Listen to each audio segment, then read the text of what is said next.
எனக்குன்னு ஒரு பிரின்சிபல்ஸ் இருக்குங்க. நான் வாழ்ந்த இப்படி தான் வாழ்வேன். நான் பிறந்தேன், வாழ்ந்தேன், செத்தேன் அப்படின்னு சாவ மாட்டேன். நான் பிறந்தேன், வாழ்ந்தேன், எங்கள் குடும்ப கௌரவத்தை காப்பாற்றினேன், சாதிச்சேன், செத்தேன். லவ் பற்றி சொல்லணும்னா பொதுவாகவே இந்த டியூவல் சிம்பிள் இருக்க ராசிலாம் வந்து பார்த்தீங்கன்னா சபிக்கப்பட்ட ராசிங்க. லவ் வந்து ஃபெயிலியர்ஸ் தான் நோக்கி போகும். மிதுனம் பயங்கர புத்திசாலி. அந்த புத்திசாலித்தனத்தான லவ்வையும் இவங்களால ஃபுல்ஃபில் பண்ண முடியாது. ஸோ இப்போ இந்த 2 லவ் பண்ணும்போது, இந்த 2 ராசியை லவ் பண்ணும்போது பெரும்பாலும் ஃபெயிலியர்ஸ் ஆகிடும்.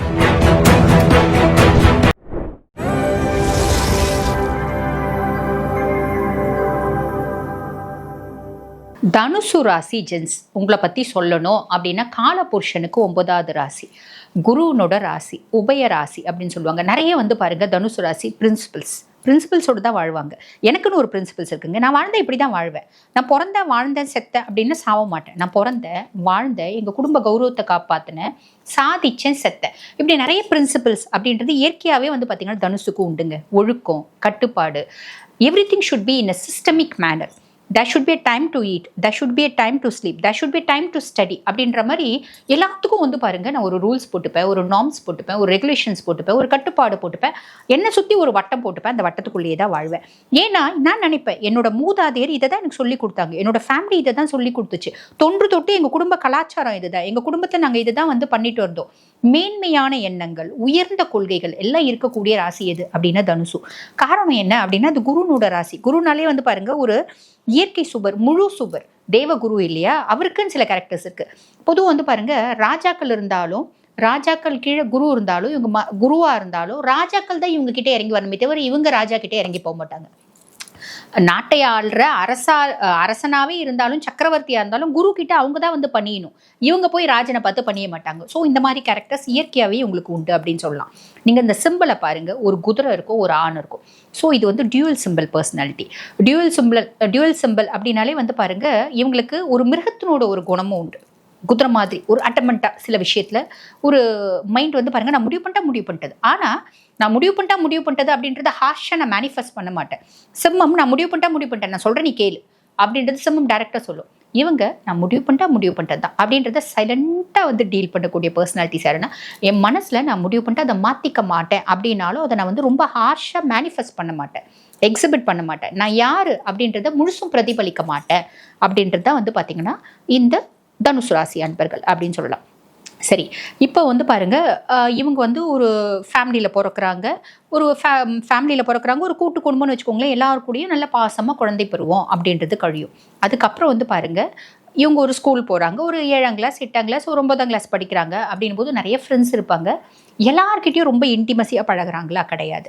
எல்லார்கிட்டையும் ஹாய் பாய், தாமரை இலையில் தண்ணி மாதிரி பழகுவாங்க. அப்போ இன்டிமசி யார்கிட்ட பழகுவாங்க? என்ன மாதிரி என்னை ஒத்த சிந்தனைகள் அப்படின்றது அவங்களுக்கு இருக்கணும். அதாவது அவங்களோட ஒரு சிந்தனைகளும் என்னோட சிந்தனைகளும் ஒத்து போகணும், மேட்ச் ஆகணும். அவங்களோட குடும்பம், அவங்களோட ஒரு பாரம்பரியம், அவங்களோட கௌரவம், எந்த குடும்பத்து பையன், ஸோ இப்படி எல்லாமே வந்து பார்த்திங்கன்னா நான் எல்லாத்தையுமே பார்த்து தான் ஒரு நல்ல ஃப்ரெண்ட்ஷிப் அப்படின்றத மெயின்டைன் பண்ணுவேன் அப்படின்றது அர்த்தம். புரியுதுங்களா? ஸோ எல்லாருக்கூடையும் வந்து தகுதி தராத்தரம் எல்லாம் பார்த்து தான் நான் பழகுவேன் அப்படின்னு அர்த்தம். இங்கே தகுதி தராத்தரம் அப்படின்றது வந்து பாருங்கள் நம்ம ஜாதி பற்றி சொல்கிறது இல்லை, அந்த குடும்பத்தினோட ஒரு மரியாதை அப்படின்றது சொல்லுவாங்க பார்த்தீங்களா, குல கௌரவம் அப்படின்னு சொல்லுவாங்க பார்த்தீங்களா. இந்த மாதிரி நான் நிறைய விஷயத்தை பார்த்து தான் பழகுவேன். இதுதான் வந்து பார்த்தீங்கன்னா தனுசு அப்படின்னு சொல்லலாம். அதுக்கப்புறம் லவ் பற்றி சொல்லணும்னா பொதுவாகவே இந்த டியூவல் சிம்பிள் இருக்க ராசிலாம் வந்து பார்த்தீங்கன்னா சபிக்கப்பட்ட ராசிங்க. லவ் வந்து ஃபெயிலியர்ஸ் தான் நோக்கி போகும். ஏன்னா இவங்க வந்து பாருங்கள் எல்லாத்துக்கும் ரூல்ஸு, நார்ம்ஸு, டேர்ம்ஸு, கண்டிஷன்ஸு, லுட்டு லொசுக்கு எக்ஸட்ரா எக்ஸட்ரா எக்ஸட்ரா அப்படிம்பாங்க. ஆனால் அந்த பிள்ளை அதெல்லாம் ஃபாலோ பண்ணுற பிள்ளையா இருக்காது. பெரும்பாலும் என்ன பண்ணுவாங்க, மிதுனத்தை லவ் பண்ணுவாங்க. மிதுனத்தை லவ் பண்ணால் அது நல்ல அதி புத்திசாலி, இது வந்து ஒத்து வராது. ரிஷபத்தை லவ் பண்ணுவாங்க. ரிஷபத்தை லவ் பண்ணும்போது அது லவ்னு கடந்து நம்மளை வந்து குழப்புறாயா, நம்மளை வந்து பார்த்தீங்கன்னா சல்ல பண்ணுறாயா அப்படின்ற மாதிரி அவள் லவ்னு சல்ல பண்ணுவா. இவங்களுக்கு பெருசாக அந்த மாதிரி லவ்னு ரொமான்டிக்காக இருக்கிறது பிடிக்காது. புரியுதுங்களா? இவங்களும் ரொமான்ஸ் எல்லாம் பண்ணுவாங்க. பட் பியாண்ட் தட் ரிஷபம்னோட எக்ஸ்பெக்டேஷன் இவங்களால ஃபுல்ஃபில் பண்ண முடியாது. மிதுனம் பயங்கர புத்திசாலி. அந்த புத்திசாலித்தனத்தான லவ்வையும் இவங்களால ஃபுல்ஃபில் பண்ண முடியாது. ஸோ இப்போ இந்த 2 லவ் பண்ணும்போது, இந்த 2 ராசியை லவ் பண்ணும்போது பெரும்பாலும் ஃபெயிலியர்ஸ் ஆகிடும். அதை தவிர மீதி ஏதோ ஒரு பண்ணுறாங்க அப்படின்னா ஓகே. ஆனால் பெரும்பாலும் லவ் ஃபெயிலியருங்க இந்த 2 ராசியே இல்லை. அதான் சபிக்கப்பட்ட ராசி அப்படின்னு சொன்னேன். சரிங்களா? கல்யாணம் அப்படின்போது கவனம் தேவைங்க. ஏன்னா நிறைய வந்து பாருங்க தனுசு தப்பான ஒரு லைஃப் பார்ட்னர் செலக்ட் பண்ணி அவஸ்தப்படக்கூடிய பர்சனாலிட்டிஸ் எத்தனையோ பேரை நான் பார்த்துருக்கேன். காரணம் என்ன அப்படின்னா, இவங்களுக்கு வந்து என் ஒய்ஃப் ரொம்ப ஐடியலாக இருக்கணும். I need ideal wife for me. எங்கே போக தேடுறது நம்ம? என் ஒய்ஃபு ரொம்ப நீட்டாக, ப்ளசண்ட்டாக, டீசெண்டாக, அட்ராக்டிவாக, அட் த சேம் டைம் வந்து பார்த்திங்கன்னா அடக்கமாக, ஒடுக்கமாக, அமைதியாக, எனக்கு கட்டுப்பட்டு, என் குடும்பத்துக்கு கட்டுப்பட்டு, எங்களோட குடும்பத்தினோட கலாச்சாரத்தை எல்லாம் ஃபாலோ பண்ணி, எங்களோட டேர்ம்ஸ் அண்ட் கண்டிஷன்ஸ்லாம் அப்படியே ஃபாலோ பண்ணி, இதுக்கெல்லாம் நம்ம எங்கே போவோம்? முடியாது இல்லைங்களா? ஸோ ஒரு பெரும்பாலும் வந்து பார்த்திங்கன்னா ஃபெயிலியர்ஸ் நோக்கி போகும். கல்யாணம் பண்ணிக்கிறாங்க, அப்படியே லவ் பண்ணிக்கிறாங்க, லவ் ஃபெயிலியர் ஆகல, கல்யாணம் பண்ணிக்கிறாங்க, அவஸ்தை தான். லவ் பண்ண பொண்ணையே கல்யாணம் பண்ணிக்கிறாங்க அப்படின்போது பெரும்பாலும் வந்து பார்த்திங்கன்னா இவங்க எக்ஸ்பெக்ட் பண்ணுறது உங்ககிட்ட கிடைக்காது அப்படின்னு சொல்லலாம். இது வந்து பாருங்க குரு ஆதிக்கம் பெற்ற ராசி, ஆண் ராசி, நெருப்பு ராசி. வந்து பாருங்க ஒய்ஃப் கிட்ட ஒரு எக்ஸ்டென்ட் வரைக்கும் தான் பொறுமையாக போவாங்க. அதுக்கப்புறம் என்ன பண்ணுவாங்க? வளன்னு பேசுறது, சண்டை போடுறது, அமக்கலம் பண்ணுறது அதெல்லாம் இல்லை. ஒய்ஃப் வந்து இவங்களை டாமினேட் பண்ண ஆரம்பிச்சாங்க, ஏறி மெரிக்க ஆரம்பிச்சாங்க. நான் சொல்றதெல்லாம் நீ கேளு, உன் குடும்ப கலாச்சாரம் ஒரு மண்ணாங்கட்டியே நான் ஃபாலோ பண்ண மாட்டேன், எனக்கு என்னோட உரிமைன்றது ஜாஸ்தி, எனக்கு பெண் உரிமைன்றது இருக்கு அப்படின்றதுலாம் அவங்க பேச ஆரம்பிச்சாங்க அப்படின்னு வச்சுக்கோங்களேன். இவங்க ஒரு லெவலுக்கு மேலே டாலரேட் பண்ண மாட்டாங்க. சரிம்மா தாயே, உனக்கு இந்த உன்னோட உரிமை தானே வேணும், தாராளமாக போய் நீ உன் உரிமையோட வாழுமா அப்படின்னு சொல்லிட்டு அமுச்சிடுவாங்க. பெருசாக வந்து கடைசி வரைக்கும் நான் காலில் விழுந்து நான் கல்யாணம் பண்ணிக்கினேன், நீ தான் எனக்கு எல்லாமே, நீ இல்லைன்னா நான் செத்து போயிடுவேன், நீ இல்லாமல் எப்படிமா என்னால் வாழ முடியும் அப்படிலாம் பேசுகிற ராசி தனுசு கிடையாதுங்க. ஒரு எக்ஸ்டென்ட் வரைக்கும் தே கேன் டாலரேட். எதுக்காக டாலரேட் பண்ணுவாங்க? அது கூட வந்து பாருங்க அவங்க மேலே இருக்க பெரிய அன்புனால டாலரேட் பண்ண மாட்டாங்க. என் குடும்ப கௌரவம் உன்னால கெட்டு போயிடக்கூடாது, என் குடும்ப கௌரவத்துக்கு நான் வந்து ஒரு பங்கம் விளைவிக்கக்கூடாது, களங்கம் விளைவிக்கக்கூடாது அப்படின்னு என் ஃபேமிலிக்காக நான் நிறைய டாலரேட் பண்ணுவேன். பியாண்ட் தட் நீ ரொம்ப வந்து நான் எக்ஸ்பெக்ட் பண்ணுறதுக்கு மாற்றி நீ பிஹேவ் பண்ணிட்டு இருக்க அப்படின்னும் போது நான் உன்னை டாலரேட் பண்ண மாட்டேன். ஒரு ஸ்டேஜுக்கு மேலே நான் பிரேக்கப் பண்ணிப்பேன். இதுதான் வந்து பார்த்தீங்கன்னா இந்த தனுசனோட கேரக்டர் அப்படின்னு சொல்லலாம். அதே மாதிரி பாருங்க ஒரு வளவளன்னு பேசக்கூடிய ஒரு கேரக்டர்ஸ் கிடையாது அப்படின்னு சொல்லலாம். ரொம்ப அத்தாரிட்டேட்டிவான பேச்சு அப்படின்றது இருக்கும், ஒரு கமாண்டிங் பேச்சு அப்படின்றது இருக்கும். அந்த கமாண்டிங் பேச்சு அப்படின்றது வந்து பாருங்க சிம்மம் மாதிரி, ஏய் என்ன சொன்ன செய் அப்படின்லாம் கிடையாது. நான் சொல்கிறேன் நீ செய், சிம்பிள். டிஃப்ரென்ஸ் இருக்குது பார்த்தீங்களா? ஏய் சொன்ன செய் அது கிடையாது. நான் சொல்கிறேன் நீ செய், நான் சொன்ன நீ செஞ்சு, திருப்பி கேள்வி கேட்காத, ஏன்னா நான் கரெக்டாக சொல்லுவேன், ஏன்னா நான் தனுசு அப்படின்ற மாதிரி ஒரு கமாண்டிங்கான பேச்சு இருக்கும். ப்ரெசைஸ் டு த பாயிண்ட் அப்படின்ற மாதிரி வார்த்தைகள் வந்து ரொம்ப நச்சுன்னு நங்கூற மாதிரி பர்ஃபெக்டாக பேசக்கூடியவங்க யார் அப்படின்னா தனுசு. ஓகேங்களா? சரி, இவங்களோட ஒரு கேரியர்ஸ் அப்படின்னு எடுத்திங்கன்னா இவங்க வந்து தனுசு அப்படின்னாலே ஆசான். நிறைய பேர் வந்து பாருங்கள் டீச்சர்ஸாக இருக்காங்க, ஆடிட்டர்ஸாக இருக்காங்க, கவர்மெண்ட் போஸ்ட்டில் இருக்காங்க, பேங்கிங் போஸ்ட்டில் இருக்காங்க, மத போதகர்கள் இருக்காங்க, இப்படி நிறைய விஷயம் இருக்காங்க. நிறைய எல்லா ஒரு துறையிலையும் இருக்காங்க. யார்கிட்டையும் வந்து பார்த்திங்கன்னா பணிஞ்சு வணங்கி நீங்கள் சொல்லுங்கள் நாங்கள் கேட்டுக்கிறோம், தலை தாழ்ந்து அதெல்லாம் கிடையாது. நோ இது எதுவுமே அவங்ககிட்ட கிடையாது. ஒரு மிடுக்கான ஒரு தன்மை, ஒரு மிடுக்கான ஒரு தோற்றம். I am no better than you, I am better than you, உன்னை விட எனக்கு நிறைய தெரியும். உண்மையும் அதுதான். தனுசுக்கு வந்து பாருங்கள் ஒரு ஒயிட் நாலேஜ் அப்படின்றது உண்டு, ஒரு இன்டெப்த் உங்களுக்கு நாலேஜ் இருக்கும். மைல்டாக வந்து பாருங்கள் ஒரு சுப்பீரியாரிட்டி காம்ப்ளெக்ஸ் அப்படின்றது தலை தூக்கும். ஐ am better than you, I am better then all, I am better then everybody அப்படின்ற மாதிரி ஒரு மைண்ட் செட் இருக்கும் தான்.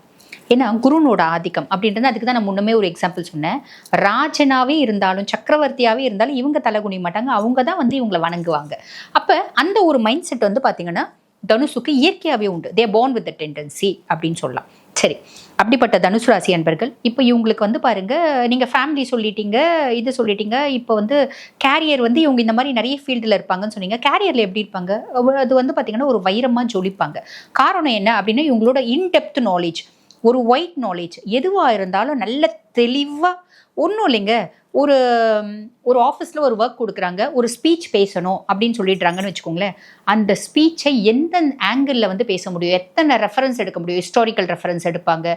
அதே மாதிரி பார்த்திங்கன்னா அதை வந்து ஒரு மெய்ஞான பூர்வமாகவும் விஞ்ஞான பூர்வமாகவும் எல்லா ஆங்கிள்லையும் பிரதிபலிக்கிற மாதிரி அந்த ஸ்பீச் இருக்கும். ஸோ அந்த அளவுக்கு தெளிவாக ரொம்ப ஹார்ட் ஒர்க் பண்ணி அவங்க intelligent, they are superior then others, they very much superior then others அப்படின்றது ப்ரூவ் பண்ணிகிட்டே இருப்பாங்க. இதுதான் தனுசு. எப்பயுமே வந்து பாருங்கள் நான் எல்லாரை விட உயர்ந்தவன், எல்லாரை விட அறிவு, தெளிவு, ஞானம், புத்திசாலித்தனம் இதெல்லாம் எனக்கு இயற்கையாகவே இருக்குது அப்படின்றத each and every angle prove பண்ணிகிட்டே இருப்பாங்க. அதுக்காக மெனக்கெடுவாங்க அப்படின்னு சொல்லலாம். புரியுதுங்களா? அப்படிப்பட்ட தனுசு ராசி அன்பர்கள், இவங்களுக்கு மைனஸ் ஏதாவது இருக்கா அப்படின்னு கேட்டிங்கன்னா இவங்களுக்கு வந்து பெருசாக வந்து பணிவு, கனிவு அப்படின்றது கிடையாது. இது நாட் ஃப்ளெக்சிபிள் டு அதர்ஸ். மற்றவங்களுக்கு பெருசாக வந்து வளைஞ்சு கொடுக்கறது, நீங்கள் சொன்னால் நான் செஞ்சிட்ருங்க அப்படி இந்த என்ன சொல்லுவாங்க, ஒரு பொய்யான ஒரு நடிப்பு நடிக்கிறது. இப்போ நிறைய பேர் வந்து பார்த்தீங்கன்னா, யாராவது ஒரு பெரிய ஆள் வந்து டப்பால்னு காலில் விழுந்துருவாங்க இல்லைங்களா? ஏன்னா எவ்வளோ ஒரு காம்ப்ளிகேஷன் இருந்தாலும் காலில் விழுந்தா எல்லாரையும் மறைஞ்சிடுவாங்க. நம்ம பார்ப்போம் இந்த பொலிட்டீஷியன்ஸ் காலில் எல்லாரும் விழுவாங்க. வயசை பற்றியெல்லாம் கணக்கு இல்லை. அம்மா தாயே அப்படின்னு விழுவாங்க, அப்பா தெய்வமே அப்படின்னு விழுவாங்க. அதெல்லாம் வந்து பார்த்தீங்கன்னா தனுசு சான்ஸே கிடையாது. உன்னால எனக்கு கோடி ரூபாய் வருதுன்னா கூட நான் உன் காலில் விழ மாட்டேன். ஓய்யூ நீ என் தகுதி என்ன உன் தகுதி என்ன அப்படின்றது மைண்டில் ஒரு கால்குலேஷன் இருந்துகிட்டே இருக்கும். ஸோ அதெல்லாம் வந்து பார்த்தீங்கன்னா இந்த ஊம கும்பிடு, இந்த நடிப்பு, இதெல்லாம் தனுசுக்கு தெரியாது அப்படின்னு சொல்லலாம். சரி, அப்படிப்பட்ட தனுசு ராசி அன்பர்கள், நான் முதலே சொன்னேன், ரிஷபம் மிதுனம் பெருசாக இவங்களுக்கு ஒத்து வராது கல்யாணத்தில். ஃபேமிலி அதெல்லாம் நம்ம பேசிட்டோம் ஓகேங்களா. எந்த ஆஸ்பெக்ட்லையும் வந்து பார்த்தீங்கன்னா மிதுனமும் ரிஷபமும் இவங்களுக்கு ஒத்து வராது. எந்த ஆஸ்பெக்ட்லையுமே அது வந்து அஃபிஷியலியாக இருந்தாலும் சரி, ஃபேமிலியில் இருந்தாலும் சரி, உங்களுக்கு பெருசாக ஒத்து வர்றதில்லை. சரி, இவங்களுக்கு என்ன ஃபேவரபிளான டைரக்ஷன் அப்படின்னு கேட்டிங்கன்னா ஈஸ்ட்டு, நார்த் ஈஸ்ட், இதெல்லாம் உங்களுக்கு வந்து லக்கி டைரக்ஷன் அப்படின்னு சொல்லலாம். கலர்ஸ் அப்படின்னாலே yellow, golden yellow, light orange, light red, இதெல்லாம் உங்களுக்கு ஃபேவரபிளான ஒரு கலர்ஸ். இப்போ நான் வந்து இந்த கோல்டன் எல்லோலாம் ட்ரெஸ் போட முடியுமாங்க? நான் ஜென்ஸ் ஆச்சு அப்படின்னா வி கேன் கீப் கர்ச்சிப்ஸ். நம்ம கர்ச்சிப்ஸ் அந்த கலரில் வைக்கும்போது அது நம்மளோட லக்கை என்ஹான்ஸ் பண்ணும் அப்படின்னு சொல்லலாம். சரி, இப்போ தனுசு ஆன் தி ஹோல் என்ன சொல்லலாம் அப்படின்னா, they are very good teachers, very good preachers, நல்ல ஆசான், நல்ல மனிதர்கள். சமுதாயத்தில் வந்து பார்த்திங்கன்னா நம்ம கூடிய ஒரு ராசியில் எது அப்படின்னா தனுசு. நம்ம அவங்கள நம்பலாம்.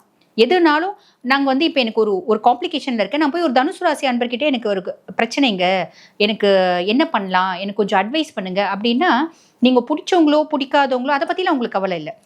அவங்க வந்து பாருங்கள், உண்மையாகவே நீங்கள் நல்லா இருக்கணும் அப்படின்னு நினைக்கக்கூடிய பர்சனாலிட்டிஸாக இருப்பாங்க, ஹெல்ப் பண்ணுவாங்க. இவன் கெட்டு போயிடணும் அப்படின்னு தேவையில்லாத ஒரு அட்வைஸ் கொடுக்குறது அப்படிலாம் கிடையாது. யாராக இருந்தாலும் ஹெல்ப்பு அப்படின்னு கேட்டால் சாலிடாக அவங்களால என்ன ஹெல்ப் முடியுமோ பக்காவாக செய்வாங்க. இதெல்லாம் வந்து பாருங்களானே ஒரு ஹைலைட்டிங் கேரக்டர் அப்படின்னு சொல்லலாம். நல்ல ஆசான் அப்படின்னு தான் சொல்லணும் தனுசுவை. வாழ்த்துக்கள்.